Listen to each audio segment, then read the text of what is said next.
ఓం సదాశివసమారంభాం వ్యాసశంకరమధ్యమాం అస్మదాచార్యపర్యంతాం వందే గురు పరంపరాం.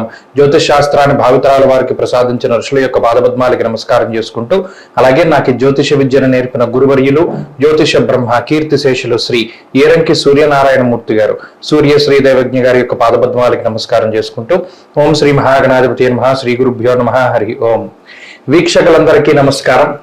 మే నెల 19వ తారీఖు లగాయతు మే 25వ తారీఖు వరకు ఉండేటువంటి గ్రహగతుల ఆధారంగా ద్వాదశ రాశుల వారికి ఈ వారం ఏ విధమైనటువంటి శుభాశుభ ఫలితాలు కలగబోతున్నాయో ఈ కార్యక్రమం ద్వారా తెలుసుకుందాం. అందులో భాగంగా ఈ వారం ఉండేటువంటి గ్రహగతులను గమనిద్దాం. ఈ వారంలో మేష రాశి యందు బుధ గ్రహం సంచారం చేస్తూ ఉండగా, వృషభ రాశి యందు రవి, శుక్ర, గురు గ్రహాల యొక్క సంచారం జరుగుతూ ఉన్నది. అలాగే కేతువు కన్యా రాశి యందు, కుంభమందు శనేశ్వరుడు, మీన రాశి యందు రాహుకుజుల యొక్క సంచారం ఉండగా, చంద్రుడు ఈ వారంలో కన్యా, తుల, వృశ్చిక రాశుల యందు సంచారం చేయబోతూ ఉన్నారు. ఇటువంటి పరిస్థితుల్లో ద్వాదశ రాశుల వారికి ఏ విధమైనటువంటి శుభాశుభ ఫలితాలు కలగబోతుందో తెలుసుకుందాం. అందులో భాగంగా ధనురాశి వారికి ఈ వారం సానుకూలమైనటువంటి గ్రహస్థితి గోచరిస్తూ ఉన్నది.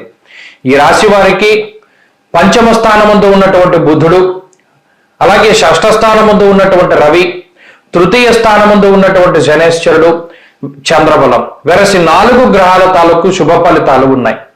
ఈ గ్రహస్థితి వల్ల ఆర్థిక పరమైనటువంటి అంశాలను కనుక పరిశీలనం చేస్తే ఆర్థికంగా ఉన్నటువంటి పరిస్థితులు చాలా ఉన్నతంగానే గోచరిస్తూ ఉన్నాయి. ప్రత్యేకించి బుధుడు గాని రవి గాని మీకుండేటువంటి రుణ బాధలను తగ్గించేటువంటి విధంగా ప్రోత్సహిస్తూ ఉంటారు. సంపాదించినటువంటి డబ్బు దాచుకోవాలి అనేటువంటి ప్రయత్నం చేయకుండా ఎక్కడైనా ఇన్వెస్ట్ చేయడము, లేదా గతంలో తీసుకున్నటువంటి రుణాలు ఏవైతే ఉన్నాయో వాటిని చెల్లిస్తూ ఉండడము, లేదా మరి ఏ ఇతరత్ర ప్రాపర్టీస్ మీదైనా లేదా వస్తువుల మీద, ఆభరణాల మీద కొంత ధనాన్ని పెట్టుబడి కింద పెట్టేటువంటి ఆ ప్రోత్సాహకాలన్నింటినీ కూడా ఈ గ్రహస్థితి కల్పిస్తూ ఉంటుంది. కాబట్టి దాచుకునేటువంటి డబ్బు తక్కువగా ఉంటుంది. దేని మీదైనా సరే ఖర్చు పెట్టేటువంటి విషయాల్లో కొంత ఆ ధనం ఎక్కువ ఖర్చు కనబడుతూ ఉన్నది. అయితే ఆ ఖర్చు అంతా కూడా భవిష్యత్తులో మరలా మీరు తిరిగి సంపాదించుకునేటువంటి వాటి మీదే ఖర్చు పెడతారు. కాబట్టి ఆర్థిక ఇబ్బందులు ఏవి కూడా ఈ రాశి వారికి కనబడడం లేదు.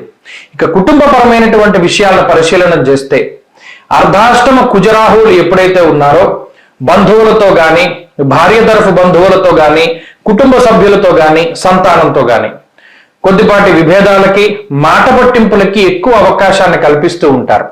భాగ్యహానిర్భయం క్రోర అంటూ ఉన్నది శాస్త్రం. మానసికమైనటువంటి భయము, ఒక రకమైనటువంటి యాంగ్జైటీ, డిప్రెషను, ఇటువంటివన్నీ కూడా కలిసి ఉండడము, ఏదైనా ఒక చిన్న విషయానికి ఎక్కువగా రియాక్ట్ అవుతూ ఉండడం, ఇటువంటి మానసికమైనటువంటి పరిస్థితి ధనురాశి వారిలో ప్రధానంగా కనబడుతుంది. మానసికమైనటువంటి సమస్యలు మినహాయించి మరి ఏ ఇతరత్ర ఇబ్బందికరమైనటువంటి ఆరోగ్య పరిస్థితులు ఏవి కూడా కనబడడం లేదు. ఇక ఉద్యోగ వ్యాపారాలు, వృత్తి ప్రవృత్తులకి సంబంధించినటువంటి అంశాలను పరిశీలన చేస్తే షష్ఠ స్థానంలో ఉన్నటువంటి గురువు కొంత ఉద్యోగంలో ఎక్కువ సమయాన్ని కేటాయించేటువంటి విధంగా ప్రోత్సహిస్తూ ఉంటారు. అంతేకాక స్త్రీ మూలకంగా కొంత ధనాన్ని ఖర్చు పెట్టిస్తారు. అలాగే కుటుంబ సభ్యుల్లో ఉండేటువంటి తోబుట్టువులతోటి కొంత విభేదాలకి కారణమవుతారు. ఉద్యోగపరంగా ఎక్కువ సమయాన్ని గడపవలసి రావడం, తద్వారా కుటుంబ సభ్యులతోటి కొంత తక్కువ సమయాన్ని గడుపుతూ ఉండడం లాంటి అంశాల్లో కొంత ఈ వారం ఆ గ్రహస్థితి ఫలితాన్ని చూపిస్తూ ఉంటుంది. ఇక విద్యార్థులకి గ్రహగతులు చాలా అనుకూలంగా ఉన్నాయి.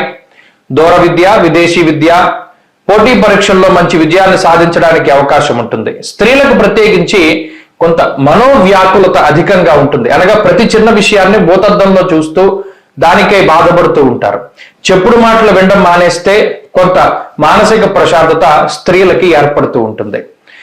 ధనురాశి వారు ఈ వారంలో మరింత అనుకూలమైనటువంటి ఫలితాలని సాధించడానికై సుబ్రహ్మణ్యేశ్వర స్వామి వారి యొక్క ఆరాధన చేస్తూ ఉండడం చెప్పదగినటువంటి సూచన.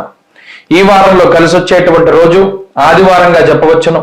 అదృష్ట సంఖ్య 9, అదృష్ట వర్ణము లేత ఎరుపు రంగు. తదుపరి మకర రాశి.